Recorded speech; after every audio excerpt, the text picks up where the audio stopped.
Hello, everyone. Welcome back to Life According to Dana.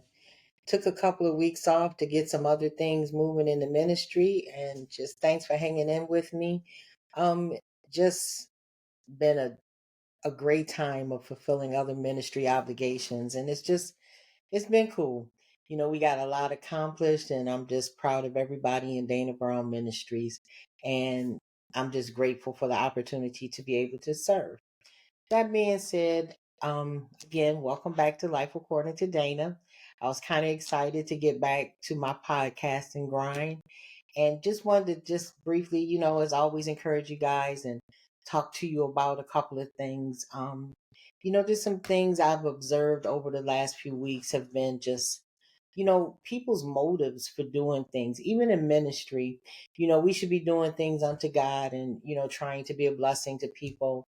But just over the last few weeks, I've really questioned, even why some people are even doing those things. And a lot of times, I think people don't realize they're touching God's glory.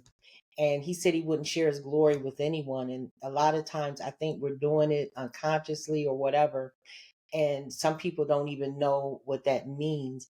But I just want to encourage you, when you do things, check yourself, but also have someone in your life that can be honest with you and can tell you if you're going a little off, off kill, and do things unto God. It's just a surefire way to have the right motives, to do things to see people uplifted, just do things to see people encouraged, and to leave them. I always say to leave someone in a better place than I found them. That's always my driving force. I want to see you in a better place than where I found you. And even in a conversation I was having today, someone was, saying how most people don't even pay attention to little details of what's going on in people's lives. And that's a lot of times because we have chaos or different things going on in our lives. But when your heart is sold out, or when your motive is to see people in a better place, or your motive is just out of pure love and you want to encourage or uplift people, there's an ease that comes with the right motive. It's not a strain. Not that it won't get hard sometimes, we're challenging, but there is an ease that comes with things when you're moving out of the love, especially the love of God. When you move out of the love of God, there is a grace that comes to you to accomplish the things that God has placed before you to accomplish. There is a grace that comes to you that motivates you, that when everybody else stops or when everybody else judges or criticizes, your motivation is going to be to keep moving forward and to make sure that the work is being accomplished, no matter if you're getting credit for it or not, or if you're getting applause or big celebrations or accolades. Your motive isn't about that, so it won't stop you from doing the right thing. When your motive is love, it's just such a pure feeling of joy that you get to see someone being uplifted, someone being encouraged. Again, I'm talking about, your motives and who is your audience? Who are you trying to please? I used to hear it said a lot, a few years ago, that I'm performing for an audience of one. My audience is God. All I want to do is please God. When a man's ways please God, that is my motive. That is what I want to do. And so when God gives me things to do, um, that's my motive. I want to see people experience the love of God in action. I don't want to just talk about it. I actually want to be about it. I want to be the hands that God uses, the instrument that God uses to uplift someone from the place they're in. If you've ever been stuck in a situation and you felt hopeless or you felt like there wasn't a way out, when you see a hand extended to you, when you see someone reaching out to you to share what they have with you. They may not even have a lot, but they want to take what they have and they want to extend that to you. They want to give that to you. They want to share that with you.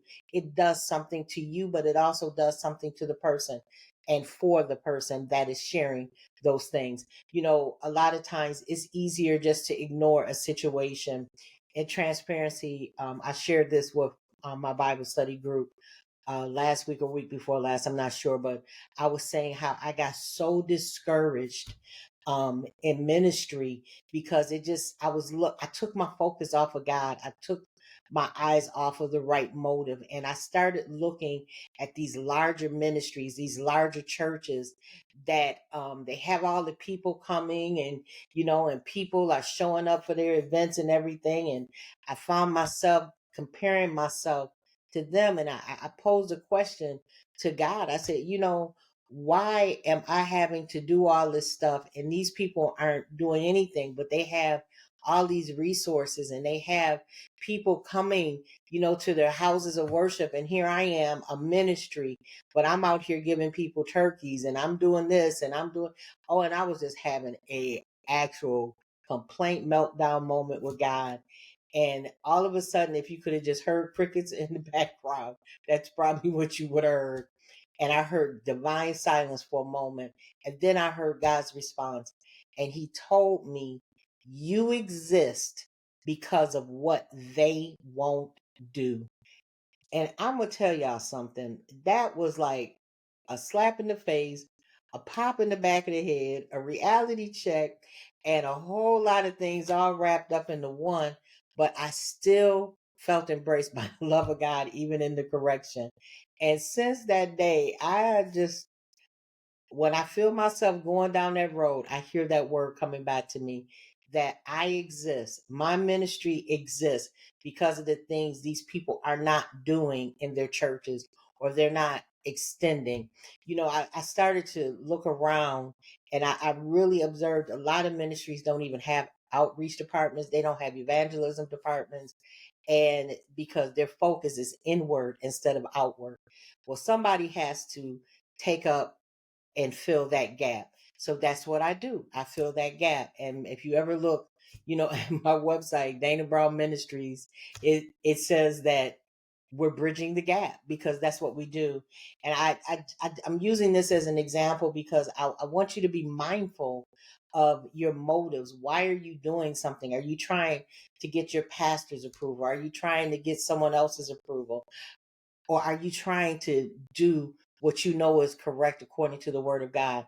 Or are you trying to fulfill a mandate that's been placed on your life by God? Are you moving out of love? Are you moving out of compassion? Are you moving to see people in better places? Let that be your motive. Let all things that you do be motivated by love and genuine compassion and concern for someone else's well-being other than your own. And you'll find that there is a great fulfillment that you'll feel in that. When you get outside of yourself, when you stop making everything about you, and when you change your focus and you place it on someone else, in the background, there's things going on that you don't even know about. We used to always say, if you take care of God's business, he'll take care of yours. Well, these are facts. When I'm out doing the work of the ministry, the work of the Lord, God is always taking care of my stuff. I don't even worry about my stuff, because he's faithful. And you cannot outgive God. You can't outserve God. You can't beat him giving. And he has so faithfully blessed me with the things that I need and some of the things that I desire, but as I wait for the rest of them to manifest, I know he has it. I know he has my life. I know he has everything that I need. And I'm just focusing on the things that he required me to do. You know, I know sometimes these things sound easier said than done, or you might feel overwhelmed by the things that you see before you to do. Just start somewhere. I always tell people start small. Just start with a little thing. We did backpacks this year where we, had like $100+ worth of supplies in each backpack. And then we turned the next week and we did lunch and snacks for people. There's always something to do, and my mind is always in observation mode, I want to say. And you can do the same thing. And can I just say this to you? It doesn't take a lot of money. It just takes a heart. It just takes a compassion. It just takes a desire.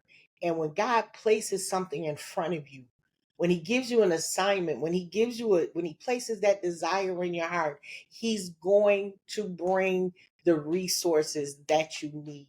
Let everything that you do be for an audience of one. Let that audience of one be that you're doing it unto God. Let that audience of one always be your focus.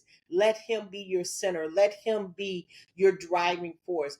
Don't do it for man, do it for God. Do all things unto him. And let that light of yours shine. You have so much to share with the world. You have so much to give to other people, but you have to take the focus off of you. Plain and simple. You have to take the focus off of you. Not that your life isn't happening. Everybody has life happening. Everybody. I have things going on in my life right now. I'm just not wasting this space to talk about them. But I got life going on, but I'm making a very distinct choice to just keep my eyes focused on the things that God has placed before me to do. And I was sharing with someone the other day. I said, a lot of times the things that you say are getting on your nerves is an invitation from God to get involved and to be the difference, to make the difference in someone's life. I know that's a different perspective, maybe than that you're used to hearing, but it's just another perspective. It's life according to Dana, and it's what I've learned, it's what I've observed in this walk, and I'm just encouraging you, and I'm also challenging you to take the time to shift the focus off of yourself and look around you and see what you can put your hands to. What plow can you put your hands on and move things and cause things to change? What thing can you put your hand to cause someone's life to be that much better? What thing can you become involved in that's going to bring light to a situation? What thing can you put your talents or your effort or your time and your abilities to help brighten someone else's day? Find something this week. Look for something that you can do. It doesn't have to be something that's going to be newsworthy. See, then again, I'm going to say to you, examine your motive, because if you're just trying to get a press op, yeah, okay. But what I'm talking about are genuine things. You may never get a thank you. You may never even get any press for what I'm encouraging you to do. But you'll do it unto God, and you'll get the benefit. You'll get the satisfaction of knowing that you moved out of a place of love and compassion, and that you did something to see someone have just a brighter day. Sometimes it's something as simple as telling somebody, have a nice day. Or, let me get that for you. Even if it's opening the door, paying for somebody's groceries in front of you or behind you. It's very simple things we can do to make an impact. You never know. That person might be really down that day, and just that little encouragement. I'm telling you, check your motives. Check why you're doing things. Remind yourself why you're on this earth. It's not all about you. It's about what kind of impact you can have with your life. I'm watching, and I'm observing just how easy it is to ignore things for some people. And then for others, they're struggling and we see it, but we don't lift our hands to do anything about it. Come on, people. Let's get motivated. We say we're men and women of God, then let's act like it. Let's act like our Savior did. Let's act like, God is instructing us to do. Look around, see what you can do. Look around, see what place you can be impactful in. It's not as hard as you think it is. It's a very simple thing to do. Check your motives and always let it be for an audience of one. Let that audience of one always be to Abba. Let him be who you're doing things for and what it's about. Not to make money, not to get acclaim, but to just glorify God, to give him the honor, to give him the glory, to give him the praise. Let your life be a living epistle. Let your life be a light unto this world. There is so much darkness in the world right now. Let your light shine. Let your light be a change factor. Let it be a change agent in someone's life. It's easier than you could ever imagine. Again, you've been tuned into Life According to Dana. I'll see you back here next week. And you guys be blessed and be encouraged. And I pray that this has helped you just a little bit learn how to pivot through life and the things that come your way. Take care.